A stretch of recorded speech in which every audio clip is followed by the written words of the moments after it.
नमस्कार जय माँ मंगला। तो आज वीडियो रे मु कौन कहबी आपण मानकु सत्य बाटरे चलिबा न्याय बाटरे चलिबा बहुत कष्टदायक। बहुत पछरे रही जाउछंती माने जो माने सत्य बाटरे चलुछंती आ जो माने मिछ कहउछंती ना, जो माने देखावा करछंती ना, से माने इते आगु को बढ़ी जाउछंती ना आपण भाबी परिबेनी। आ मुझे भावुली कौन करी कौन कहबी सोशल मीडिया रे आसवा ना एमती मोर किसी इच्छा भी नथिला कि सेमती किसी परिस्थिति सेमती किसी समय जेहेतु आसिया मते बाध्य कला।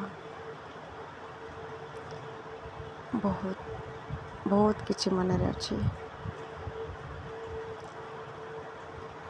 आपण मन को सब कहवाई कहती ना, कहीदेले मन हल्का हो जाए। मु जानिनी कहले मन हल्का हम कि आहरी भारी हो भगवान जाने से कथा।